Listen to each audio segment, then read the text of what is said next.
மரியாதை நிமித்தமாக ஒவ்வொருவரின் பெயரையும் அழைத்து கூறி அவர்களின் சங்கைக்கு ஊறு விளைவிக்கக்கூடாது என்பதற்காக நான் நேரடியாக நிகழ்ச்சிக்கு வருகிறேன். மரியாதைக்குரிய ஐயா நிக்கோலஸ் தோழர் அவர்கள் பேசுகிற பொழுது, நான் இந்த பொதுக்கூட்டத்தில் கலந்து கொள்வதற்காக வாழ்த்துவதற்காக மட்டும் வரவில்லை, போராடுவதற்கு தயாராக வந்திருக்கிறேன் என்று இந்த வயதிலேயும் போராட்ட குணத்தை நமக்கு எப்படி தெளிவுபடுத்தினார்களோ அதே மாதிரி நிக்கோலஸ் ஐயா, நீங்கள் கைத்தறி ஊண்டுகிற காலமாக இருந்தாலும் கூட நீங்கள் இன்னும் நீண்ட காலம் நல்லபடியாக உடல் ஆரோக்கியத்தோடு இருக்க வேண்டும் என்று வாழ்த்துகிறோம்.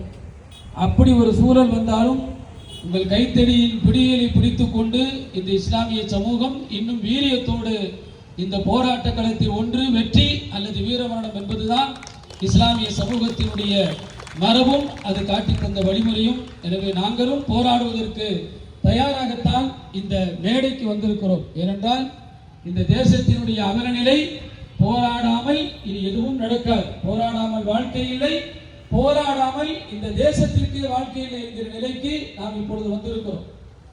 FCRA என்ன சட்டம் விளங்குவதற்கு நான் விளங்கியதற்கு சொல்கிறேன். புரோக்கர் கமிஷன் எப்படி ஏதாவது ஒரு இடத்தை விற்றால் பொருளை விற்றால் புரோக்கர் கமிஷனோ, அது மாதிரி ஒரு புரோக்கர் கமிஷன் என்று நாம் நினைத்தால், பொதுவாக சௌக்கிதார் இந்த தேசத்தினுடைய பாதுகாவலர் என்று சொல்லிதான் ஒன்றிய அரசினுடைய இன்றைக்கு பிரதமராக இருக்கக்கூடியவர் சொன்னார், சௌக்கிதார், நான் இந்த தேசத்தின் பாதுகாவலர். ஆனால் எப்படி இந்த தேசத்தினுடைய சாமியை திருடன் கையிலே கொடுத்தது மாதிரி பாதுகாவலர் என்கிற பெயரிலே வந்தவரே இந்த தேசத்தை எப்படி கபலீகரம் செய்து கொண்டிருக்கிறார், வேலையே பயிரை மேய்த்து கொண்டிருக்கிறதோ அதே மாதிரி யாரை புரோக்கர் என்று நினைக்கிறோமோ அவர்களே மொத்த பணத்தையும் மொத்த உதவித்தொகைகளையும் சூறையாடி கொண்டு அதிகபட்சம் நாம் பெறக்கூடிய இந்த வெளிநாட்டு ஃபண்டுகளில் இருந்து நாம் செய்யக்கூடிய அதிகபட்ச காரியம் ஒன்று, நமது தேவாலயங்கள் அல்லது ஆபீஸ்களுக்கு முன்னால் ஒரு ஆம்புலன்ஸ் அல்லது மருத்துவ உதவி, கல்வி, இப்படித்தான் இந்த சமூகத்தை இன்னும் சொல்ல போனால்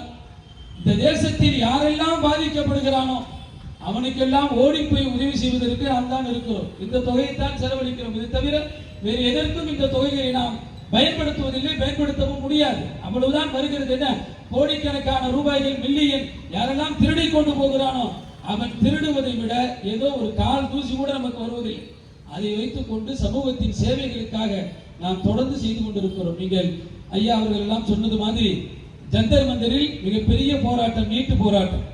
நீங்கள் யோசித்து பாருங்கள், அந்த நீட்டு போராட்டத்தில் முகமது ஜுனைத் என்பவர் தான் உணவு கொடுக்கிறார். தொடர்ந்து போராடி கொண்டிருக்கிறார்கள், சாப்பிடுவதற்கு ஒன்றும் இல்லை, தாகத்தில் இருக்கிறார்கள். இவ்வளவு பெரிய போராட்டத்தை கையில் எடுத்திருக்கிறார்கள். தொடர்ந்து தற்கொலை, மாணவர்கள் மாணவிகள் தொடர்ந்து தற்கொலை செய்கிறார்கள், உயிரை மாய்த்துக் கொண்டிருக்கிறார்கள். அப்படிப்பட்ட ஒரு பிரம்மாண்டமான நீட் போராட்டத்தில் அங்கிருக்கிற மக்களுக்கு உணவு கொடுத்த முகமது ஜுனைதை, உணவு கொடுத்தவனை உணவு பார்த்து பின்னால் சென்று அவரை அரெஸ்ட் செய்து மட்டுமல்ல, கைது செய்து மட்டுமல்ல, அவர்களின் சகோதரி உடன் பிறந்தவர்கள் என்று பல்வேறு நபர்களை அவர்கள் கொண்டு வந்து காவல் நிலையத்தில் வைத்து விசாரித்தார்கள் என்றால் இந்த தேசத்தில் நாம் போராடி கொண்டே இருக்க வேண்டிய சூழலில் தான் இருக்கிறோம். எனவே இந்த போராட்டம் என்பது நமது உயிருள்ள வரைக்கும் ஒன்று வீர மரணம் அல்லது வெற்றி என்கிற அந்த நோக்கத்தை கையில் எடுத்துக்கொண்டு நாம் புறப்பட தயாராக இருக்கிறோம். நமக்கு வரக்கூடிய இந்த பண்டுகள் எல்லாம் இப்படி சமூக சேவைகளுக்கு தான் பயன்பட்டுக் கொண்டு இருக்கிறது. எனவே அந்த முறையில் இந்த FCRA சட்டம் என்பது எம்மை போன்ற சிறுபான்மை சமூகத்திற்கு ஒரு கடினமான சட்டம். ஹஜ் யாத்திரை, நாங்கள் போகக்கூடிய ஹஜ் யாத்திரை இருக்கிறது. அந்த ஹஜ் யாத்திரை சென்ற வருடம் 100 நபர்கள் போக வேண்டிய இடத்தில் வெறும் 8 பேர் 10 பேர் தான் போயிருக்கிறோம். ஏனென்றால் இதுவரைக்கும் காலங்காலமாக நடந்தது, தனியார் நிறுவனங்கள் டிராவல்ஸ் இருக்கிறார்கள் இல்லையா, அவர்கள் நேரடியாக சவுதி அரசாங்கத்திற்கு யாத்திரிகளுடைய பணங்களை கொடுத்து கொண்டே இருந்தார்கள், அங்கேதான் கட்டுவார்கள். சென்ற வருடத்தில் இவர்கள் என்ன சொல்லிவிட்டார்கள், ஒன்றிய அரசு நேரடியாக நீங்கள் கட்டக்கூடாது, நாங்கள் தான் இடையில் புரோக்கர்கள் இருக்கிறோமே, எங்களிடத்திலே கொடுத்துதான் நீங்கள் கட்ட வேண்டும் என்று எல்லா பணத்தையும் அவர்களுக்கு கொடுத்து விட்டார். கொடுக்கப்பட்டு விட்டது.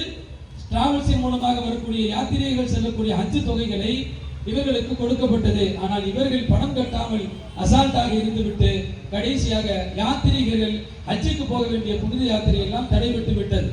எனக்கு ஒரு மிகப்பெரிய கேள்வி இருக்கிறது நம்முடைய திருவடிக்குடியில் சாமிகள் அவர்களிடத்தில். சிவன் சொத்து குலநாசம் என்றெல்லாம் சொல்லுவார்கள். எங்களுடைய பள்ளிவாசல் சொத்துக்களை அபகரிக்க பார்க்கிறார்கள். 100 கோடி ரூபாய்க்கு போக வேண்டிய சொத்தை 2 கோடிக்கு முடிக்கிறார்கள். இவர்களெல்லாம் இன்னும் நன்றாகத்தானே இருக்கிறார்கள் என்ற கேள்வி இருக்கிறது.